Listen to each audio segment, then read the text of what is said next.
女孩只是恐怖副本里的小配角，但每天都有一群男孩围着女孩打转。这群男孩里不仅有各路大神玩家，还有各种 boss。但女孩不仅不开心，反而还哭唧唧的叫他们都滚开。因为女孩只是摆在奢华展览柜中，一个精致古典的人偶，精致绝美的脸蛋，宛若上帝最完美的杰作。忽的人偶的眼睛动了一下，原本死气沉沉的眼睛瞬间变得明亮。丁，已成功绑定宿主，请宿主现在前往副本扮演副本 NPC 完成任务，否则会被系统抹杀。你为什么会在我的脑子里说话？乔九微微歪了下头，一脸茫然。扮演副本 NPC， 但若被主人发现他离开了展柜，主人会很生气的。乔九身子颤了颤，有些害怕，能不去吗？系统也没想到他绑定了一个超级无敌漂亮人偶，语气也变得温柔了起来。不行哦，但宿主你放心，我会保护你的。副本即将开启传送，即将进入新手副本猩红庄园。才刚苏醒意识的乔九还未回过神来，就被传送进了诡异副本。系统话音刚落，他就感到整个世界都在变化，周围的环境变得一片白茫茫。待乔九再次睁眼时，周围的环境已经被改变了，他现在已经不在古堡的展览柜中了。乔九进入到了副本中，原本只有2个巴掌大小的他，惊讶地发现自己的身体大了好多。我变成跟主人一样大了，而且还拥有了自己的思维。突然他觉得绑定系统好像也不是什么坏事。乔九之前一直被放在展览柜中，还没见过外面的世界，有点好奇地打量四周。结果在看清四周的环境后，乔九轻皱了下眉，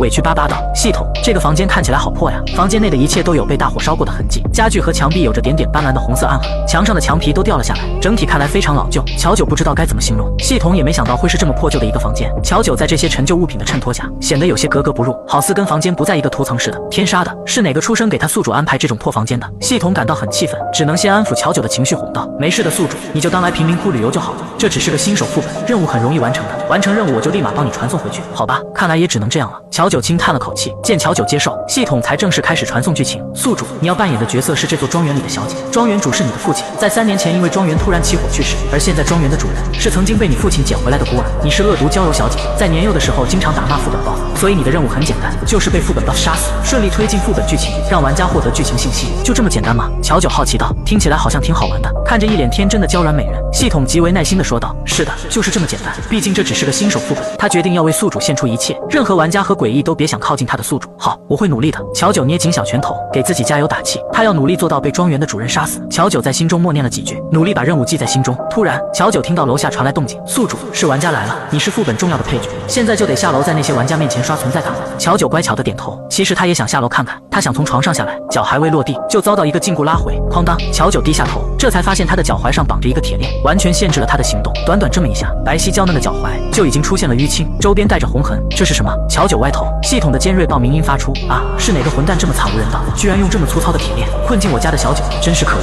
怎么办？他不让我下楼。乔九第一次遇到这种情况，浅绿色的眼眸蒙上雾水，紧抿了抿嘴唇。第一次做副本 NPC， 他感到有些紧张，看来没有想象中的那么容易，好难。系统沉思了下，给出了几个主意。看来我们得找钥匙了，或者找细长的东西把这铁链撬开也可以。但把少女困境起来的人，肯定不会把钥匙放在这个房间里啊。看来没有办法了，他只能动用积分去商城里兑换一把万能钥匙了。砰！系统购买按钮即将点下时，外面突然传来一声巨大的碰撞声，吓得系统魂都飞了，万能钥匙也顾不上买了，连忙查看乔九有无受伤。只见肩不能扛手不能提的柔弱少女，手中拿着个红砖头，脚边落着一个破碎的铁锁。乔九眨着无辜的眼睛望向她，很是灵动，他感觉自己可以走动了。少女软声道：我把它解开了，是这样吗？解开？系统看着险些被拍成碎片的铁锁，陷入沉思。他硬着头皮夸奖道：宿主，就是这样，你做得非常好。乔九乖乖地把红砖头放回原位，提起华丽的裙摆，轻轻地伸手推门走了出去。现实世界，最近新闻都在报道诡异世界降临，很多人离奇失踪，那些离奇失踪的人据说都是被传送到了诡异副本，有的人回来缺胳膊短腿，有的人却永远没有回来。听传闻说，被传送到诡异副本后，若没有通关成功或者被诡异杀死，那就真的死在那个世界回不来了。这件事闹得人心惶惶，大家都害怕成为那个被选中的倒霉蛋，但是也有极少部分人希望自己被选中，因为被传送到诡异副本，他们身上就会自动开启直播，代入感非常强，若主播表现优异，就会受到观众们的打赏，而且在副本中顺利逃脱的人可获得诡异积分，积分可用来换取无数钱财和兑换道具，若积分足够，哪怕是寿命这种东西也能兑换。诡异积分在现实世界已被炒成了高价，甚至有百亿富豪愿意为其倾家荡产，钱再多哪有活命重要。进入诡异副本都是九死一生，想要通关难度系数非常大，但同样的，顺利逃脱的人获得的奖励也非常丰富，所以也有极少部分人想要赌一把，但大部分都被留在了诡异副本，没有回来。欢迎玩家进入副本猩红庄园，美好繁华的庄园因3年前离奇的大火逐渐走向没落，每当夜晚顶楼就会响起钟声，凄惨少女的尖叫，这幸福华丽的背后究竟隐藏着什么？请玩家查找线索通关副本，通关条件：查出当年庄园大火的真相，查出当年庄园纵火的凶手。不，这里是哪里？放我回去！有人惊恐地喊道。周围的一切都是那么的阴森，面前繁华硕大的庄园有被烈火焚烧过的痕迹。他上一秒还在学校，下一秒就突然被传送到了这个鬼地方。李浩想要转身逃离，发现周围都是黑雾，整座庄园被黑雾包围。突然，黑雾中传出几个尖叫声，他还能看到有个拿着电锯的模糊身影在雾中跑动着，那扭曲的四肢和速度根本不是人类。李浩害怕地咽了咽口水，下肢无力瘫软在地，一看就是刚进入副本的新人。像他这种一进来就被吓破胆的人不在少数，有的人一脸惊恐，有的人准备看好戏。一旁有几次通关经验的老玩家冷笑了一声，进入副本，除非完成通关任务，否则是出不去的。你若不想死，最好赶快闭嘴。再这么大喊大叫，小心触碰了副本的竞技规则，被直接抹杀。话落，李浩瞬间闭嘴，眼中带着恐慌，不敢再讲话。老玩家也并非好心，而是怕这人触发竞技规则，把他们也给连累了。老玩家林恒，他一进来就看到了叶琪的身影，他脸上露出谄媚的笑容，看向身侧穿着一袭黑色劲装的男人道：叶神，想不到这妖巧。叶琪，积分巅峰排行榜第1的玩家，当之无愧的战神，几乎在每一个高级副本中都能看到他的身影。有幸看过叶琪通关的都知道他的手段很冷酷凶残，他的通关方式比较特别，别人是搜查线索找出通关条件，他是直接持着长刀把副本的诡异一个个斩杀，杀到他们愿意交出通关办法为止，就是如此的简单粗暴。若诡异之间有黑名单榜的话，此人一定是他们黑名单上的头名。林恒没想到会在这里碰到他，毕竟这里只是一个新手副本啊。看来叶琪和他一样，都是被选定直接传送进来的。有了大佬在，看来这个副本只要不作死，他们就能跟在大佬身后，很轻松的混过去了。叶琪连个眼神都没给他，也没回话。林恒也没生气，毕竟玩家们都知道叶神的性格冷淡，脾气不好。他原本的想法也只是在大佬面前混个眼熟而已。突然，庄园的大门被缓缓打开，一个穿着黑色执事服、头发有些花白的人走了出来。欢迎各位远客的到来，我们早已为客人准备好房间了，各位客人请进来吧。斯莱克脸上展露绅士的标准笑容，从着装再到话语，一切都是那么的完美。但所有人都知道他是这座庄园里的诡异。几名刚进入副本的玩家差点被斯莱克吓破胆，这管家看起来也太可怕了。这次的玩家一共有8人，抛开叶琪和林恒外，还有2个也是老玩家，昌勇和胡泽宇。好的，那就麻烦管家了。胡泽宇率先开口道。斯莱克依旧笑着，有些死气沉沉。天色已经很晚了，请各位暂时回到自己的房间休息，宴会将在明日的11点20分准时开始，还请各位准时前来赴宴。好，我们会准时过来参加宴会的。玩家的声音紧随其后，随后大家跟着斯莱克进来。几个女仆正在打扫卫生，有人好奇地看着他们。女仆像是感受到身后的目光，突然转头，她的眼球已经被人挖去，只留下2个深深的眼窝，正在往外冒血，伸着条长长的红舌头，看起来十分惊悚啊！一个新人被吓到，发出了惊叫声。一时间，女仆咯咯咯笑了起来。我很可怕吗？不，没有。新人吓得腿软，连连摇头，恐惧在他的心中不断蔓延。女仆直接闪到他的面前，没给喘息的机会，直接动手挖掉了他的眼睛。啊，我的眼睛，我的眼睛！眼睛硬生生被人挖去，他痛苦的在地上翻滚，疼痛难耐。下一秒，甚至连嚎叫的机会都没有，直接被女仆用尖锐的指甲刺穿心脏，鲜血染红黑白的女仆装，溅了一地。你说谎哦！咯咯咯！胡泽宇3人看到这一幕，眼睛都没眨。这个倒霉蛋，明显是触碰到了竞技规则，看到一个活生生的人惨死在面前。其他3个新人努力克制自己，没让自己叫出声。莉莉安还不把这块地面收拾干净，若主人出来看到了，绝对会生气的。斯莱克只在乎地板有没有被弄脏，当他看到地板的污痕，眉头一皱。是，莉莉安又恢复了最开始的温顺模样，拿起抹布认真的擦起地面。斯莱克转头道：真是不好意思。但莉莉安也没有恶意，她只是喜欢跟大家开玩笑。现在大家可以回房间了。李浩一头冷汗，开玩笑指的是把别人心脏刺穿这种吗？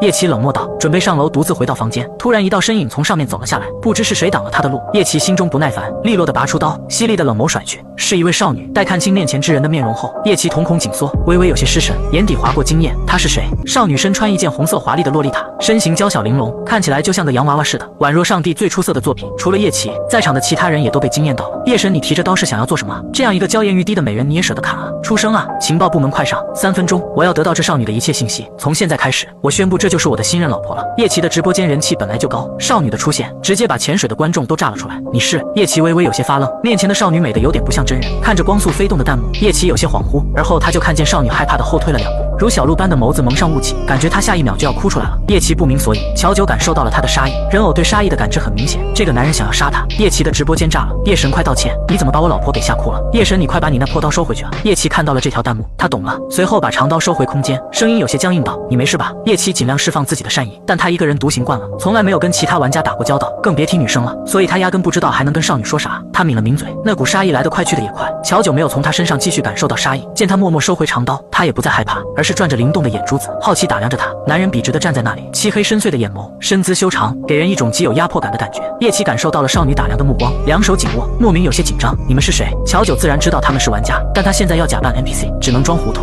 斯莱克向乔九行了个礼，尊敬道：小姐，这些是来我们庄园做客的客人。这时系统的声音传来：宿主，你现在是副本诡异，你的身份比他们厉害多了。那个玩家居然敢拿刀吓你，你快放狠话，狠狠教训下他。乔九懂了，哦，你们是新来做客的客人。乔九心中给自己打气，拿出气势，借助台阶优势，视，居高临下的看着叶琪，尾音不自主拉长，高贵优雅。那你刚刚拿那把刀吓唬我是什么意思？你信不信我叫人把你丢出去？看似很骄纵刻薄的话，在男人的耳朵里娇娇软软，仿佛就像烤焦的棉花糖，不像威胁，像是撒娇。叶琪看着乔九的脸颊因生气而鼓起，颇有种贵族傲娇猫咪的感觉。若换作从前，敢有人这么跟他说话，哪怕是副本 boss， 他也能把他抽筋剥皮，外加一刀送走。乔九对上叶琪冷峻的脸，见他不说话，心中有几分打退堂鼓。这个人看起来好冷漠，他最害怕的就是这种面瘫脸了。但系统说了，他的身份很厉害，不用怕他。回想系统的话，乔九软下的腰杆瞬间挺直，恢复气势，凶巴巴地看着他。叶琪连忙说道：“对不起，是我的错，吓到你了。宿主，你实在太温柔了，你应该给他点教训。你扮演的 NPC 人设就是那种娇气恶毒小姐，你要再恶毒一点，再恶毒一点吗？”乔九的脑瓜子努力地想了想，有了，哒哒哒。乔九踩着高跟鞋，优雅地从台阶走了下来，走到叶琪的面前，小手狠狠地推了下他的胸膛，想把他推下去。2个台阶的距离，应该可以摔死他吧？虽然这个想法很恶毒，但没有办法，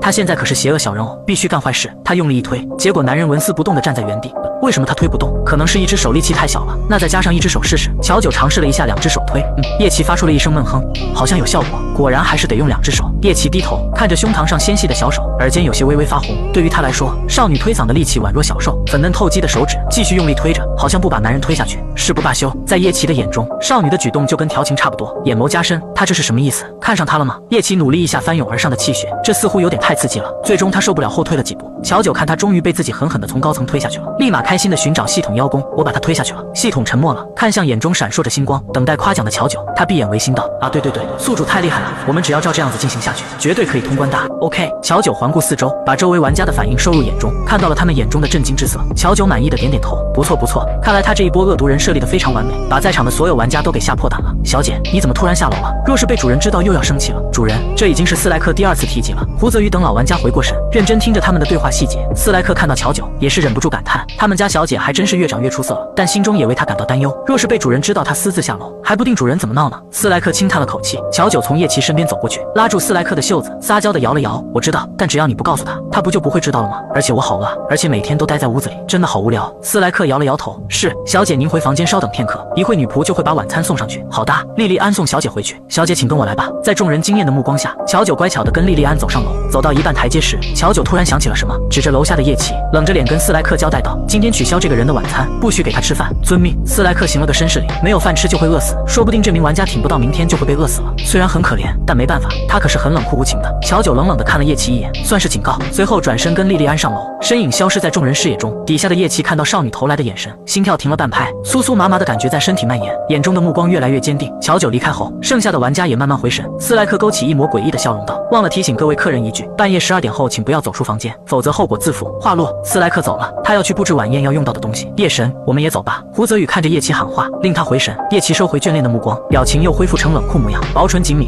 原本他还觉得新手副本没什么意思，想杀掉这里的所有诡异 NPC， 强行通关的。可他现在改变主意了。乔九和莉莉安进入房间，他这才注意到他的女仆装被红色颜料染红。一进屋，莉莉安就看到那个破碎的铁锁，他微微一愣，随后迅速的低下头，不敢多看。乔九好奇的打量着他的脸，莉莉安立马把自己的脸捂住，他唯恐自己的脸吓坏了小姐。怎么了？不是挺好看的吗？其实以乔九现在的阅历来说，还不能区分美丑，他单纯觉得莉莉安长得很特别。小姐，您别开玩笑了，我这样子怎么能算好看？莉莉安感动得快哭了，他家小姐明明那么恶毒，却还在安慰她。乔九摇了摇头，双手捧住她的脸颊，迫使莉莉安抬头，一脸认真道：“我没有在开玩笑，你看你的眼眶这么与众不同，长得和别人都不一样，真的好酷，没有眼珠，空洞洞的，当然长得不一样了。”突然乔九话锋一转，有些兴奋，我也好想变成这样。莉莉安，你能不能教我？我也好想变得和你一样酷。莉莉安一阵无语，变得和她一样。莉莉安抖了抖身子，那太可怕了，小姐的想法实在是太可怕了。不，小姐，那样的话我会被主人弄死的。莉莉安有些惶恐，但乔九的话还是让她心中充满温暖。那些人类看到她只会尖叫，还是她家的小姐好。呜，好吧，那莉莉安，你知道奥格斯格现在在哪里吗？奥格斯格，现猩红庄园的主人。莉莉安一听到这个名字，立马被吓得连连摇头，连话都不敢说了。乔九叹了口气，看来这副本的 boss 真的是一个很危险的人，看看都把人吓成什么样了。但按照剧情，奥格斯格应该很快就要过来杀他了吧？也不知道被杀死会不会痛。莉莉安沉默了一会，她摇了摇头，主人从来没告诉我们他的行踪，但小姐你放心，只要你乖乖待在这个房间，主人是不会伤害你的。看女仆的样子，她应该也知道点内情，不过不会伤害她。那可不行，她还等着奥格斯格过来把她给掐死呢，这样才能顺利完成任务回去。但乔九肯定不会这么傻乎乎的说出自己的目的，他甜甜一笑，好的，我会乖乖待在这个房间，不会出去的，才怪，邪恶小人偶才不会乖乖听话，他就是要偷偷溜出去，然后惹怒奥格斯格，接着让他把他杀死，这样才能顺利完成任务。这波计划堪称完美。莉莉莉安下去把乔九的晚餐端了上来。小姐请慢用。莉莉安不打扰乔九用餐，在端上晚餐后便退了出去。看着面前的精美牛排，乔九忍不住开始开动了。真好吃。吃到了美味的食物，乔九感觉之前的人偶人生都白活了。他现在改变了观念，觉得趁主人不在家，从展览柜中跑出来也挺好玩的，至少可以吃到曾经吃不到的食物。乔九轻晃了晃红酒，漂亮的酒水沿着杯壁在里面晃荡。这是什么？看起来好好喝的样子，严重怀疑这个红酒在勾引他。宿主，这杯是高纯度红酒，你不能喝。奈何系统出声已经晚了。乔九拿起酒杯一口闷掉，喝完乔九吧唧了下嘴，回味了下，还挺好喝的。就是我怎么感觉整个世界都在转呢？乔九的脸颊染上红晕，眼神有些迷离，赫然就是一副醉倒的状态。系统感觉有点不对，哪怕这是个纯度很高的酒水，但反应哪有来得这么快？这醉意来袭的速度跟被下了药一样。系统立马把酒杯里的残留拿来检测，干，是哪个王八蛋偷偷往我家宿主的酒杯里下药了？他就说普通的酒水的反应哪有那么大？突然，少女房间的门被打开，乔九察觉不到危险，侧躺在床上，因为晕得有些难受，不断溢出委屈的鸣咽声，如小兽弱弱哀鸣。进来的男人身穿一袭昂贵的贵族服饰，鼻梁立体，眼眸深邃，身影有些模糊，没有影子，浑身散发着阴冷的气息，极强的压迫感，可以看出这人的实力很强很强。男人一进门，目光死死地盯着那破损的铁锁，视线慢慢转移，在白皙的小腿上，视线明显停顿了几秒，随后视线上移，纤细的腰身，白皙瘦弱的脖颈，娇嫩绝美的面容。男人的呼吸明显变得急促，伴随一阵沉重的脚步声，男人缓缓走了过来，坐在了乔九的床边。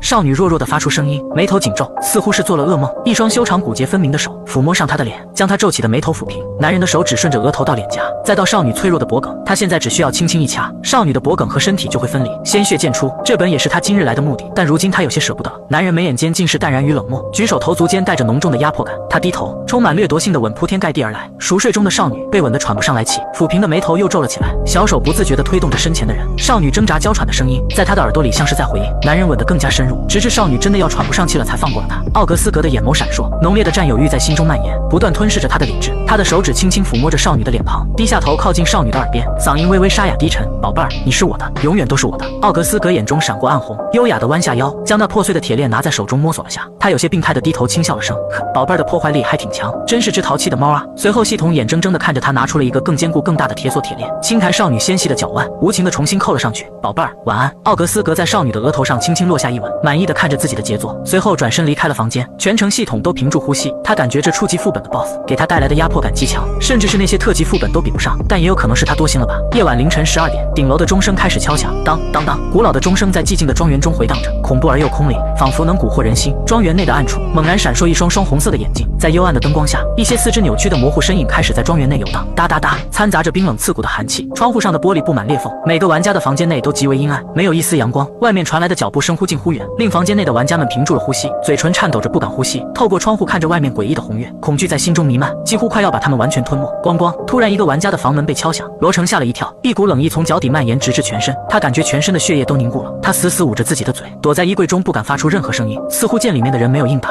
伴随一阵脚步声，诡异应该是走了。躲在柜子里的罗成缓缓松了口气，他感觉他的魂都要吓飞了。幽暗的房间内，一声声钟声传来，躺在沙床上的少女皱起眉头，精致小巧的脸蛋，白皙的脸颊透着淡淡的粉色，海藻般的头发随意散落，更衬得少女的灵动。微微红肿的唇给她染上几分动人心魄的暧昧气息，让人忍不住为其沦陷。好吵！乔九在熟睡中被钟声吵醒，他尝试两只手捂住耳朵，但没有一点隔音效果。那钟声仿佛能透过他的手，直接穿进他的耳朵。是谁这么没有公德心？大晚上不睡觉，在顶楼敲钟啊！乔九睡眼惺忪，揉了揉眼睛，鼓起两侧腮帮，生气抱怨道：“宿主，现在已经到凌晨12点了，庄园的猎杀时间开始了，你现在可以去吓唬玩家，赚取额外积分。OK， 这个我最拿手了。”一听到能赚取积分，乔九顿时困意全无。他可是看过积分商城，里面有好多好多东西，他很多都想要，不能再睡觉摆烂了。他要努力吓唬人，赚取很多积分。系统，为什么我感到我的嘴巴有点痛呢？系统目光闪躲，有些心虚，可能是有些上火吧。乔九想起床，结果发现自己的脚又被铁链锁住了。系统刚在想要如何辩解，就听少女呆萌道：“原来这个铁链会自动刷新的吗？虽然有点离谱，但勉强也算糊弄过去了。”乔九看了看四周，没有发现红砖头，他疑惑地歪了歪头：“我的红砖头怎么不见了？”最终还是系统用1000积分兑换了万能钥匙，乔九才解开铁锁，从房间内出来。此时外面的景色和下午走出房门时截然不同，诡异的红月高高悬挂在夜空，走廊内的一切都被染上一层红光，一道道扭曲恐怖的身影在走廊游荡着。有个问题是，他还不知道玩家的房间在哪里。乔九直接伸手拉住了一个诡异，诡异身体颤了颤，结。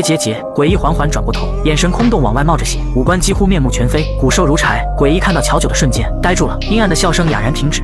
小姐，你怎么出来了？他一开始还以为是那些不自量力的玩家，没想到一转身，一张精致完美的面容映入眼中，他看着手臂上粉嫩透肌的手指，眼眸染上深深的痴迷。突然间，他想到了什么，浑身一抖，汗毛竖起，立马低下头，什么都不敢看了。为什么你们都可以变得这么酷，为啥我不行啊？看到诡异的样貌，乔九极为小声的嘟囔了句什么？断手鬼有些没听清。没什么，我问你，你知道那些玩家的房间在哪里吗？乔九牢记着自己的人设，他傲娇的扬起下巴质问道。看着面前金贵绝色的小姐，断手鬼的眼神迷离，死死粘在她的身上，恭敬道：那群人类的房间在1楼最里面，请问小姐，您需要我的帮忙吗？不需要。乔九提起长裙子，踏着优雅的步伐，穿过一个个面容恐怖的诡异，忽略了那些诡异眼中的惊艳和浓浓占有欲。1楼最里面一共有8个房间，乔九来到第1间，通过门缝透出来的亮光，他知道这里是有人的。101号。乔九抬眸看着上面写的房间号，随后他露出自以为很凶的表情，看我不吓死你，看你下次还敢不敢开灯。这一排走廊过去，只有这一间是开灯的，所以乔九一下就盯上了这间。被他盯上算这人倒霉。此刻的101房间内，叶琪坐在床上，面无表情地擦着手中的长刀，少女那双灵动清澈的绿眸一直在他的脑海中浮现。不对，他到底在想些什么？咣咣咣，房间的大门直接被拍响，诡异敲门。叶琪眼眸划过冷光，灯光照映他的脸，显得有些阴暗可怕。乔九努力地拍着门，但里面一点消息都没有传出。他不信邪，继续拍门，他还不信吓唬不了他们了。嘎吱，叶琪冷面把大门打开，一张熟悉的面容映入他的眼中，红月当头，走廊寂静一片，身穿华丽裙摆、面容精致的少女毫无狂化的痕迹，与外头恐怖的环境格格不入。乔九圆溜溜的大眼睛恶狠狠地盯着他，微微高傲地扬起下巴，一副唯我独尊的模样。哼哼，笨蛋人类，见到这么凶残的他，绝对吓坏了吧？叶琪没想到，一打开门，心心念念的少女就出现在了他的眼前，朝思暮想的绿眸就是这么水灵灵地看着他，纤细的腰身仿佛一手就能掌握，裸露在衣服外面的白皙皮肤让他看得呼吸不由加重。叶琪手臂一紧，微微有些紧张，连忙把刀收了起来，免得吓坏了他。乔九没想到这101住的是这个人，还真是冤家路窄。记忆努力回想那些诡异的模样，乔九瞪着眼睛，两手缓缓垂放至胸前，企图伪装成幽灵，声音阴森森道：我要杀了你。娇娇软软的声音，叶琪心中有种莫名的情绪上涌，他好不容易压制出来的气血又在翻腾。叶琪眼眸闪过暗光，视线停留在少女白皙的天鹅颈上，喉结动了动，低沉沙哑的声音开口道：好。乔九还以为要多费一番功夫，没想到这人竟如此识趣。叶琪后退了一步，让出身位，尽量控制着自己的情绪，在这里应该不太方便吧，进来再说吧。乔九觉得他说的有点道理，随后乖巧地进入房间。殊不知在他进入房间后，叶琪唇角上扬，深深看着他的背影，眼中尽是痴迷。啊，前面是深渊啊，老婆你不能进去啊，老婆你快回头看看那货的表情，这货压根不是啥好人啊，救命救命！叶琪看着这些弹幕有些烦躁，无言直接掐断直播。直播间内瞬间黑屏，大大的系统提示出现，主播已关闭直播共享权限，偏偏在最精彩的时候关掉直播，怎么办？我好担心娇娇老婆。直播被关闭，但直播间的热度并没有减少，几乎都是在骂叶琪不做人事。很快这件事就冲上了玩家城的热搜第一，很多人不明所以。叶琪作为巅峰战力第一的大佬，以冷漠果断的杀伐手段吸引了不少观众，几乎没有黑粉，这回居然被骂上热搜了。叶琪刚想锁门，乔九又退了出来，他不动声色。怎么了？少女身上散发着幽香，纤细的腰身，水汪汪的眼眸都在刺激着他的理智。只见娇软的少女嘴角勾起一抹讥笑，冷眼抬着下巴看他，哼，我可没工夫在这里跟你浪费时间，我决定要继续罚你不许吃饭。不用看，他都知道自己现在非常恶毒，这个人类应该被他吓怕了。他决定要雨露均沾，去吓唬吓唬别人。想着，乔九心情不错，轻哼着歌在恐怖的走廊散步。叶琪手臂紧绷，黑眸悠悠，看着乔九离去的背影，久久无法回神。因开门的原因，乔九一走，一大堆诡异蜂拥而上，打算将叶琪吞噬。叶琪手握长刀，闪烁寒光，一挥一落，扑上来的诡异瞬间被切成两半，两半身体退至红光的地方，又重新融合成诡异。悠哉走在前面的乔九完全不知道身后发生了何事，走着走着便来到了107。系统好心出声提醒道：宿主，我已经向上级申请新手福利包了，你快看看有没有收到，让我看看。乔九还真在系统位面背包发现一个待打开的礼盒，叮咚，您已获得变身技能。变身技能，乔九好奇道：让我试试看。乔九发动技能，心中默念变身，技能发动，他的身体在光速缩小，周围的东西变得越来越大，最终他变成了人偶的大小。我居然变得和以前一样了，这样他的模样应该就恐怖多了吧，更可以去吓唬那些人类了。107号的房间门口站着个精美的古典人偶，只见其缓缓伸手敲了敲门，刚刚缓过来的罗成再一次听到敲门声，汗毛竖起，没忍住直接吓得喊出声。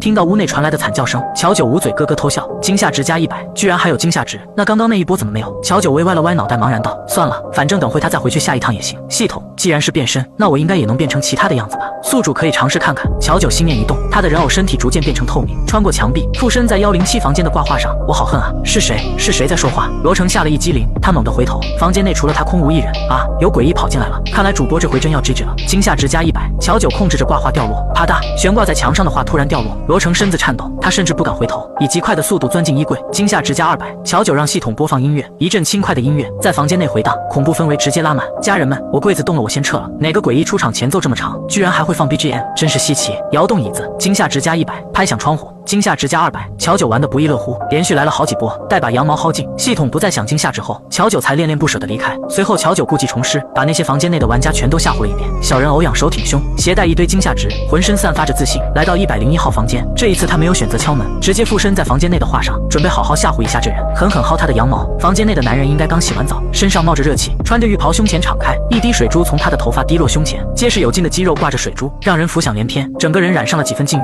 还我命来！幽怨的声音突然在房间内响起。正在擦头的叶奇眸光锐利，迅速横扫四周，随后目光紧紧盯着那一幅风景挂画。乔九没意识到自己被发现，还想偷摸播放音乐，突然他感觉脖子一紧，下一秒他直接被一只大手从挂画中抓了出去。可恶的人类，你快放开我！乔九没想到他的感知这么敏锐，一下子就找到了他的藏身地点。乔九努力的挣扎，半空中挥了挥萝卜小短腿，但都是无用功。叶奇脸上的杀意缓缓褪去，看着手上拎着的精致人偶，眼眸加深染上玩味。这是你的狂化形象？叶奇将乔九拎到身前仔细打量，面前面容精致的小人偶，瞪着圆圆的大眼睛，水雾朦胧，眼神透露着对他的控诉，让他不着痕迹呼吸一沉。求我！乔九怒了，他身上闪烁白光，亮得令人睁不开眼睛。砰！男人重重着地，手上拎着的人偶消失，取而代之的是坐在他身上的美丽少女。哼！叶奇发出了一声闷哼，抬眸对上一双清澈纯洁的绿色眼眸，若不是里面充斥着愤怒，那就更加完美了。重新变成少女的乔九，此刻正坐在叶奇的身上，两人身体紧贴，感受彼此的温热。叶奇担心乔九摔下，一只手扶着他的腰间，温热纤细的触感传来，令他微微有些失神。好软，好细。回神之余，他注意到了少女略微红肿的嘴唇。叶奇的眼神顿时变得阴沉，但他尽量控制着自己，强行压下内心的愤怒，手指摩挲上她的红唇。这是怎么回事？上火了？对上叶奇深不见底的黑眸，乔九心中一颤，老老实实道，但他很快反应过来，他为什么要害怕这个人类？他现在可是庄园里的诡异。撒谎！叶奇眯起眼睛，想从少女的脸上看到心虚，但不知是他太会伪装，还是说的是真话，他竟看不透他的破绽，一脸纯真。叶奇喉结滚动，呼吸变得急促，目光幽暗，单手放在他的后脑勺，缓缓下压，啪，一个利落的耳光打在了他的脸上。别靠近我！乔九打完就想跑，结果手腕被男人一把扣住，用力往回一拉，乔九被甩在了大床上，发出一声惊呼。叶奇欺身而上，两手支撑，俯视他。乔九脸颊鼓起，快要变成河豚，凶凶地盯着他。你到底要干嘛？那你呢？一次两次来找我，你又是想做什么？我哪有来找你？你别自作多情了。乔九眸子明显心虚地闪了闪，他才不会承认他是来这里薅羊毛的，撒谎是要被惩罚的。略微沙哑低沉的嗓音道，空气中多了几分的暧昧。男人的话意味不明，两人此刻的距离很近。闻言，乔九眼前一亮，惩罚？好啊，那你快惩罚我吧，不论是被诡异还是玩家杀死，都算完成任务。乔九激动地闭上眼睛，不忘呼喊系统，系统快关闭痛觉感应。收到。闭眸的乔九对周围的感知更加敏锐，他能清楚地听见上方传来一声轻笑声，男人炽热的气息靠近，伴随呼吸，乔九觉得他离自己越来越近，脖子上传来奇怪触感，他是已经被抹脖子了吗？但时间持续的有些久，令乔九感到疑惑。只见他眼睫毛微微动了动，随后睁开眼，系统紧随也发出报名音，有变态啊！宿主，我们快跑！乔九似乎受到了惊吓，眼尾染上水汽，微微泛红，好像下一秒就要哭出来了。不许哭！在少女即将落泪的瞬间，叶奇慌了神，不料他的腰腹被重重地踹了一脚，直接被踹下了床。乔九立马从床上跳起，跑了出去，还不忘回头，恶狠狠地看了他一眼，我不会放过你的！湿漉漉的眸子带着小兽般的凶狠。啪！乔九跑出去后，重重地关上门，跑出101房间后，乔九并没有继续停留，而是又跑了一会。乔九轻喘着气，那个人没有追上来吧？没有，但是宿主，我觉得我们下次得离那名玩家远点，那名玩家实力应该很强。系统劫后余生道。走廊游荡的副本诡异，见到乔九眼角有些泛红，纷纷围上来。小姐，您没事吧？是哪个不长眼的欺负你了？小姐，我们帮你驱宰了那些人。各种稀奇古怪的诡异都围绕着乔九，眼巴巴地等着他的命令。乔九眼眶发红，像是被欺负惨了，指着101号房间。101号房间，其他诡异看到乔九委屈的模样，纷纷动怒。是，有一部分前去讨伐叶奇，还有一部分则是围在乔九身边，给他嘘寒问暖。地址金的地址金，地灵石的地灵石，反正他们心中都有了一个念头，那就是要杀了这一群欺负小姐的人。第二日中午11点20分，午宴已布置完毕。待众人过来时，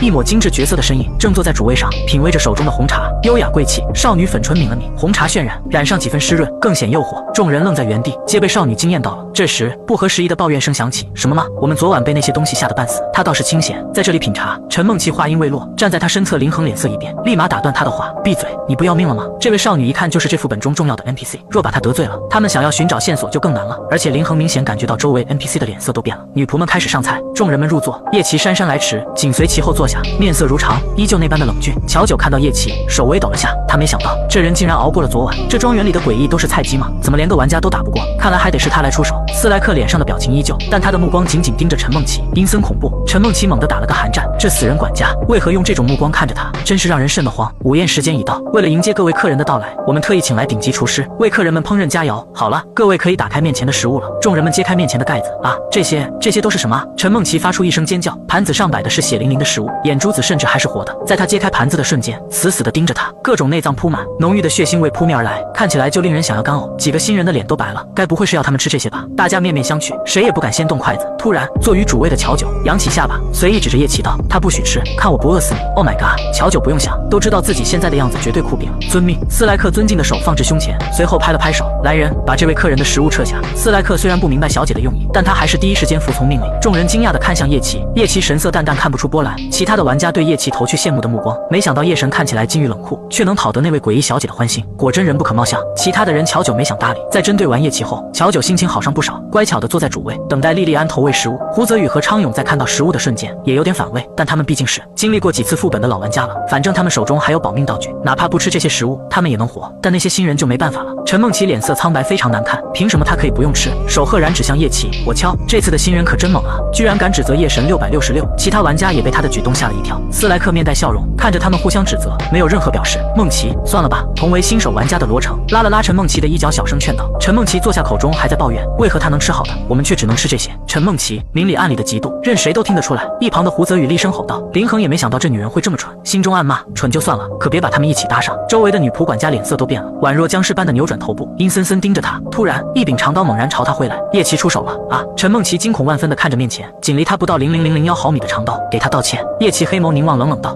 对不起，小姐，是我错了，求您原谅我。”死亡的恐惧感袭来，陈梦琪被吓得结巴，身体大幅度颤抖着，她连忙向坐在主位上的那抹优雅身影求饶。此时，场内安静的连一根针掉落的声音都能听见，所有人都在等待那名角色 NPC 的回复。乔九缓缓抬眸，好看的眉间皱起，底下的人全都痴痴地看着他。这些人都看着他做什么？难不成是想抢他的饭？系统看不下去了，出言道：“宿主，刚刚那名玩家在阴阳你，你必须支棱起来，千万记住你在这个副本里的恶毒人设。”乔九，那我不接受你的道歉，但念在你是第一次犯错，那就小惩大戒吧。斯莱克点头，微微一笑，没听到小姐说的话。来人，继续上菜。女仆又端上来一盘血淋淋的眼珠。陈梦琪面前有了2份食物，她的脸色极为难看，血腥气浓郁，闻起来就让人作呕。周围的女仆和管家笑眯眯地注视着他们。斯莱克说道：“各位尊敬的客人，这些顶级食物是专门为你们制作的，还请诸位不要浪费。”陈梦琪和罗成脸色苍白，3位新手玩家，郭子瑜脸色也很白，但他咬了咬牙，抵住压力将那些食物吃下。陈梦琪和罗成震惊地看了他一眼。斯莱克笑着：“请问2位客人，你们2位是对食物有什么不满吗？”陈梦琪抖了抖身子：“没有，我们现在就吃。”强忍着内心的不适，2人艰难地吃着这些东西。胡泽宇等人利用障眼法道具蒙混过关。待午宴结束，乔九起身准备离去，莉莉安小声地附在他耳边：“小姐，您昨夜偷偷跑出去的事情被主人知道了，主人大发雷霆，居然还有这种好事。”乔九眼前一亮，他现在在哪里？莉莉安如实回答：“主人的房间位于4楼，他让您上去。”莉莉安有些担忧。乔九乐了：“我现在就上去。”奥格斯格在暴怒的情况下，绝对能让他看不到明天的太阳。乔九心中隐隐开始期待。2人交谈的声音极小，其他人听不见。见乔九上楼，看也没看他一眼。叶奇起身刚想追上，斯莱克的身影宛若鬼魅，闪到楼梯口前，微笑道：“客人，还请与我们家小姐保持适当的距离。”叶奇面无表情地看着他。胡泽宇连忙出来打圆场：“好了，叶神，我们准备去找线索了，你跟我们一起吧。”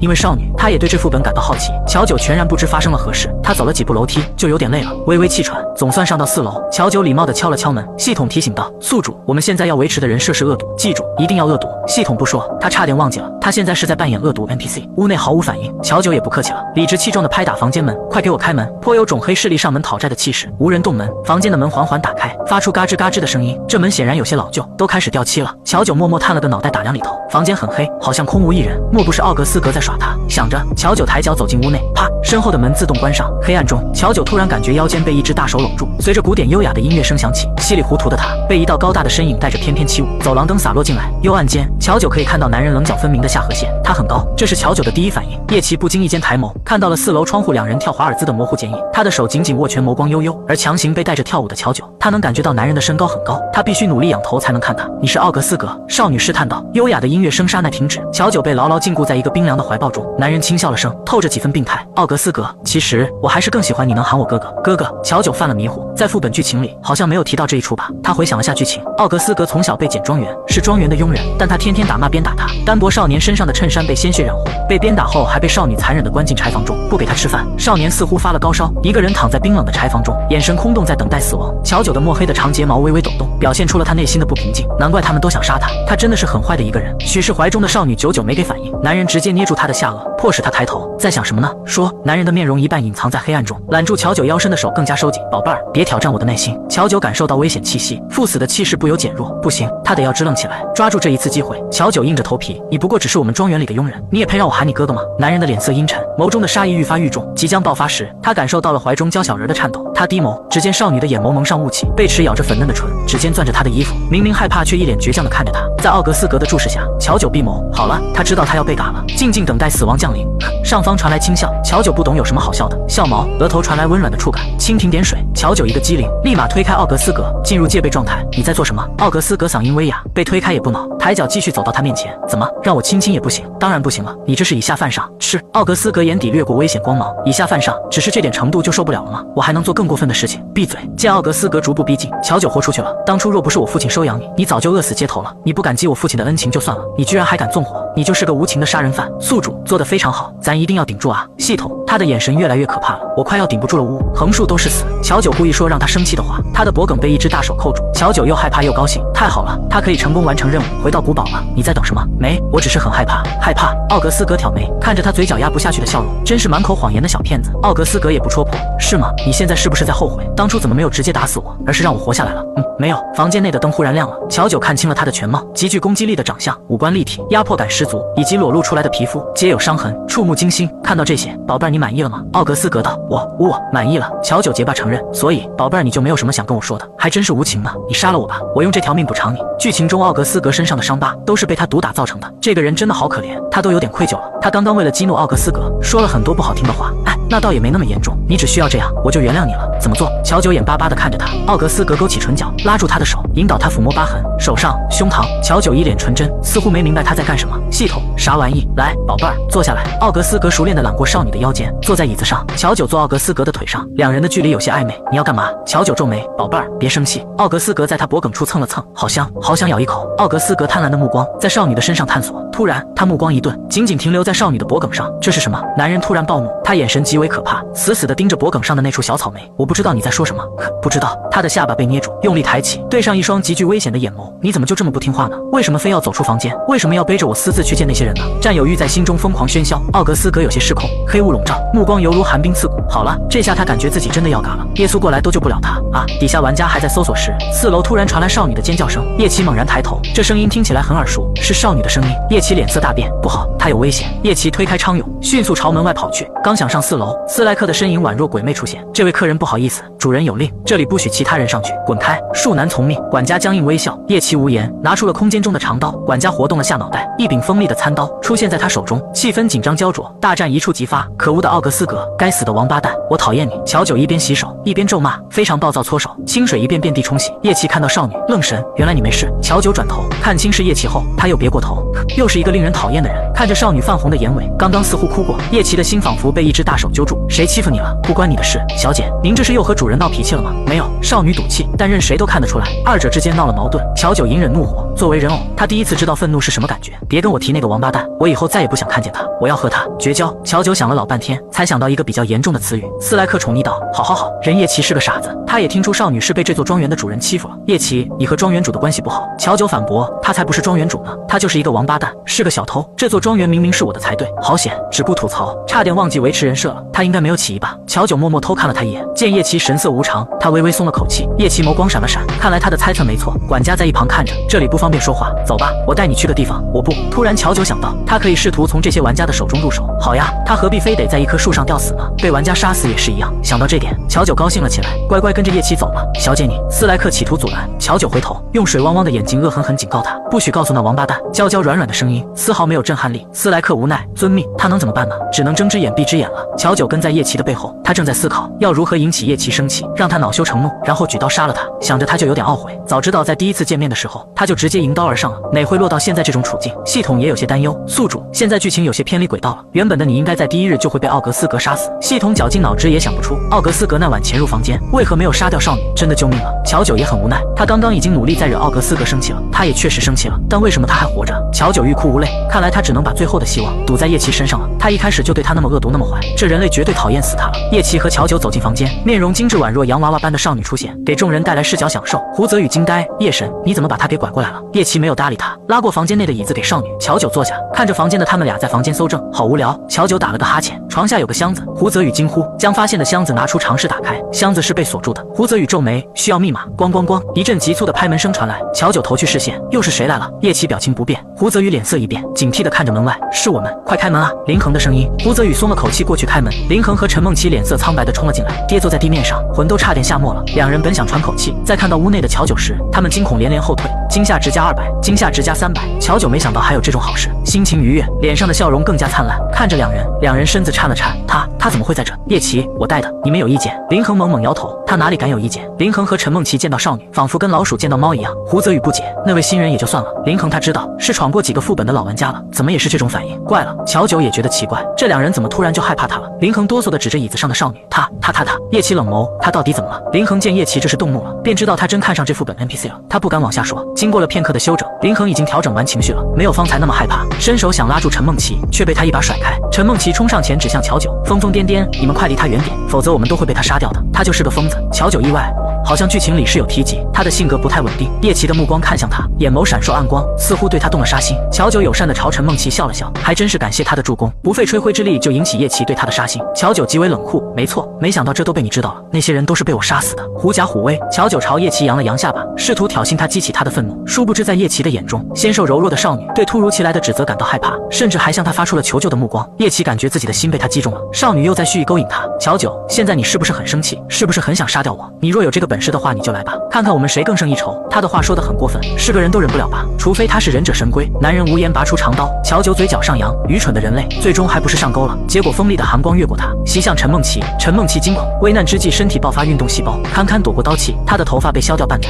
若不是他躲得快，恐怕他现在人头早已落地。疯子，你们都是疯子，你们迟早都会死在他手里的。陈梦琪恐惧地朝外跑去，那个黑衣男人，他居然庇护副本 NPC， 对同为人类的他出手，他不敢继续在房间里待了。叶琪黑眸幽冷，抬脚追出，半路被一只纤弱的手拉住衣角。少女似乎生气了，愤恨地看着他。叶琪怎么了？还问他怎么了？他是真没想到叶琪为何会突然改变主意。乔九眨眨眼，我杀了人。叶琪，乔九继续，我会杀了你们。叶琪，乔九不气馁，我是一个坏蛋，大坏蛋。叶琪，乔九感觉自己似乎被冷暴力了，这人就跟人机似的，他都无语了。乔九顿感无趣，撇了撇嘴，随后在众人的目光下，乔九变成小人偶跑走了。这男人是指望不上了，他得去找其他目标。临走之前，精致娇小的人偶回头，恶狠狠道：“你们给我等着吧！”然后真跑了。这时，胡泽宇愣愣地看着那小人偶，他神情古怪。他是玩家城第一赤羽工会的成员，也经历过很多的副本，哪怕是高级副本他也闯过，但他从未见过这么可爱的诡异。别的诡异是狂化变脸，他的狂化是缩小 Q 版。叶琪直接追了上去，腿长优势，几步就将乔九抱入怀中，娇娇软软香喷喷。他的黑眸不自觉加深，偏偏怀中的小人偶没有察觉，还在挣扎。乔九愤怒仰头：“你要做什么？快放开我！”他要去走剧情，挑衅其他玩家了，忙得很。闲杂人等一边靠靠，叶琪还不松手。乔九生气，嗷呜，一口咬在他紧实的手臂上。乔九用了吃奶的力气，成功在他的手臂上留下牙印，又踹了他腹部一脚。我命令你，快点把我放下来！一旁的胡泽宇看不下去了，叶神，你怎么能欺负新手副本的 NPC 呢？叶琪冷峻眼神甩来，胡泽宇汗毛竖起，顿时闭嘴。他忘了这人狠起来可是连玩家都照样杀的人物啊！咚咚咚，楼上传来奇怪的声音，一道尖锐的尖叫声响起，透着深深的恐惧。众人连忙赶到2楼，墙面伸出无数双鼓手，正拖拉着郭子宇。郭子宇逃跑的被一只漆黑扭曲的鼓手抓住，想要强行将他拖进墙面。郭子宇看到来人，眼中亮起希望，求求你们了，快救救我！郭子宇期盼目光看向相貌最好的那名黑衣男子。叶琪无视，低头逗着怀中的小人偶。胡泽宇皱眉，你和昌勇不是一起去找线索吗？他现在人在哪里？他总有一种不好的预感。郭子宇咬牙，你先救我，救我我就告诉你，否则你别想知道。颇有种鱼死网破的状态，胡泽宇只得将他救下。驱赶诡异恐怖的鼓手收回墙面，墙面变成了最初的样子，非常平静。郭子宇瘫软在地，胡泽宇立马追问昌勇呢？郭子宇的手微微颤抖，泪如雨下。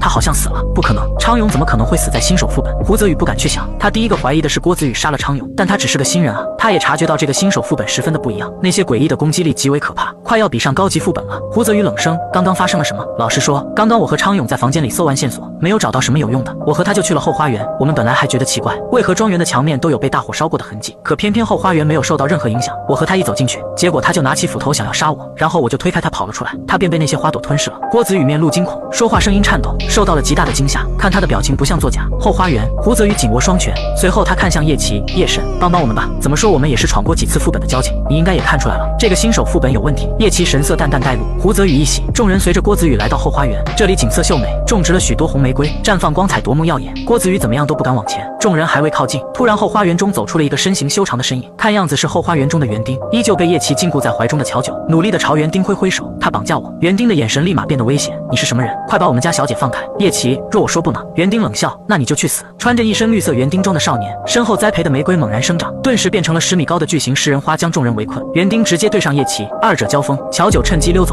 一只食人花伸出藤蔓接应，哒哒哒，乔九推到一边，控制身体，逐渐恢复少女的模样。众人被食人花攻击，乔九歪了歪头，并无拯救他们的打算，他连自己的任务都还没完成，可没有闲工夫救人呀。几人在食人花的围攻下强撑，林恒背后遭受一刀，他猛然低头，看着胸口喷溅的鲜血，不可置信地看着出刀之人。郭子宇，你是疯了吗？这种地步，杀了他队伍少了份战力，他难道就可以活吗？郭子宇缓缓拔出匕首，再次抬头时，他的眼中空洞，仿佛失去了灵魂，被控制了。胡泽宇也注意到了这边的情况，但他无暇顾及他人，因为这些玫瑰的进攻实在太猛了，他也只能堪堪抵挡。林恒被刺了一刀后，失去了战斗力，几乎一下子全身便被玫瑰吞没，惨叫声都没来得及，直接被吞噬，连骨头都没留下。乔九睁着大眼睛注视着这一幕，原来还能这样。完美精致的少女站在那里，自成一道风景线，周围的几只藤蔓小心翼翼地朝她靠近，唯恐她害怕。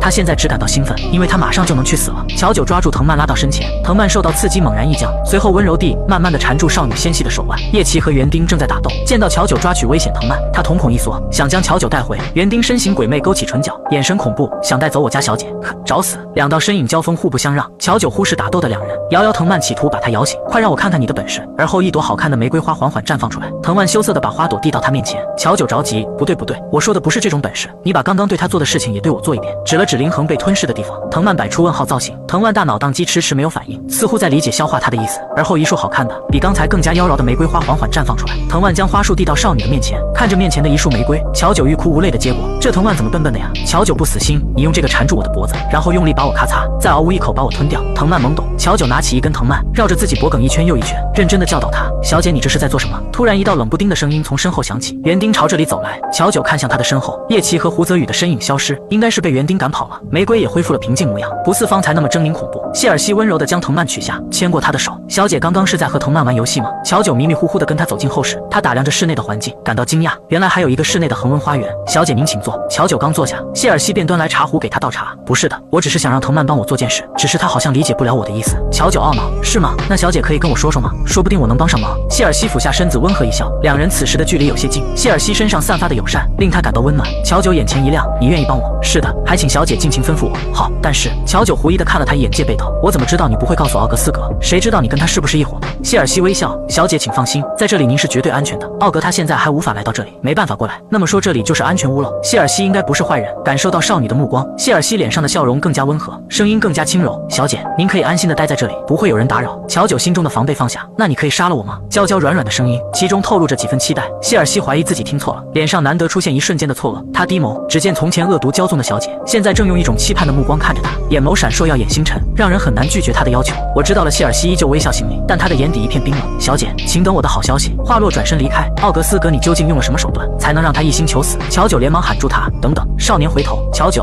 你不是说你愿意帮我的吗？少年笑了，是啊，我愿意帮小姐杀了奥格斯格。毛骨悚然的寒意袭来，乔九感到有些冷，不自觉地抖了下身子。待乔九回神，谢尔西已经走了。其实他没明白关奥格斯格什么事。乔九无精打采地趴在桌面，此刻没有外人，也不用维持小姐形象了。他忧愁地叹了口气，系统想要完成任务真的好难呀。系统早已沉默，这逐渐离谱的剧情该让他说什么呢？要说崩盘那也没有，要说正常那也不是，罢了，走一步看一步吧。没事大宿主，我们慢慢来就好。其实只要剧情能顺利推动，我们并非要这么快被杀，我们只要能够在玩家通关前成功被杀掉就好了。档期分为3，这已经是最低档位要求了，应该没问题吧？乔九等到天黑也不见得谢尔西回来，他都困了。乔九单手撑着脸，瞌睡虫附体，脑袋一点一点越来越低垂，好想小眯一会。突然一双大手将他公主抱起，怎么睡在这？小姐，我抱您上床。谢尔西极为谦恭，但他的行为却十分大胆。你怎么这么晚才回来啊？我都快要困死了。乔九揉了揉眼睛，他好像从谢尔西的身上闻到了血腥味。你是出去和奥格斯格打架了吗？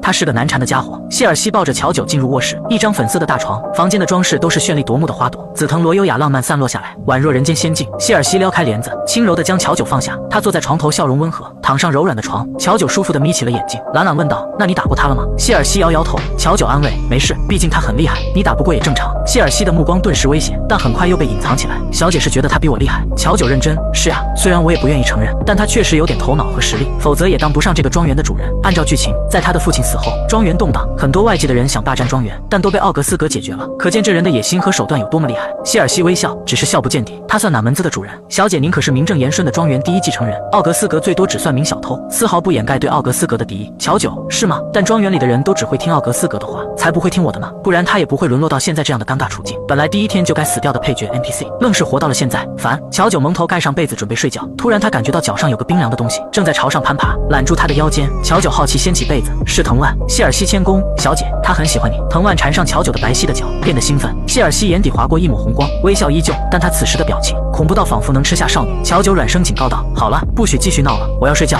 藤蔓安静下来，一动不动。乔九逐渐进入梦乡，毫无防备的侧身，全然忘了坐在床边的身影。小姐似乎变了很多呢。谢尔西脸上的微笑渐渐淡去，神情有些病态，修长的手指抚摸少女的脸，恒温花园的外面逐渐被藤蔓缠绕，形成一个牢笼。清晨，乔九悠悠醒来，谢尔西端着早饭便进来了。谢尔西优雅有序，把餐桌桌布摆放整齐，将菜肴一一摆上。乔九困意全无，谢尔西服侍他洗漱和进食，非常贴心。谢尔西，昨晚小姐睡得好吗？乔九，挺好的，就是那藤蔓太不听话了。那是你养的宠物吗？谢尔西倒茶的手微微一顿，恢复自然，算是吧。小姐你喜欢它吗？乔九吃了口蛋糕，好吃到眼睛眯起，喜欢啊。怎么，你要把它送给我吗？谢尔西微笑，小姐说笑了，这花园内的所有东西都属于小姐你，藤蔓也一样，它也一样。谢尔西看着少女粉唇边沾染的奶油，眼眸幽深，用指尖瞥去，谢谢你。少女展露单纯笑容，小姐无需多谢，这是我应该做的。乔九吃饱喝足又困了，小眯了会，待乔九再次睡醒，已经到下午了。来到这之后似乎格外的困，这里好看是好看，安全也是真安全，连一柄锋利的匕首或剪刀都没看见，但凡是尖锐的东西应该都被谢尔西收了起来，似乎是怕他想不开，但系统说了只能他杀。哎，看来被谢尔西杀死的概率也不大，估计是不够恶毒，还不够招惹仇恨。乔九摩拳擦掌，准备晚上大展身手，哼哼，今晚一定要让谢尔西恨上我。乔九思考今晚的对策，想要把谢尔西弄生气似乎没那么容易，目前看来这是他接触到的最温柔脾气也最好的人。乔九努力回忆剧情，想要借鉴之前原主是如何恶毒的，殊不知那些美丽的花朵僵了下，缓缓朝正面朝着乔九，红光微微闪烁，记录一切。傍晚的时候夕阳落下，谢尔西逆着晚霞推门而入，这一次他身上沾染的血腥味更重了。谢尔西一进门便看到穿着精致华丽红裙的少女正慵懒地躺在长椅上，见到他连个眼色都没给，回来了。谢尔西愣了愣，随后回神，恭敬，小姐，您有什么事情要吩咐我吗？乔九努力摆着冷脸开始找茬，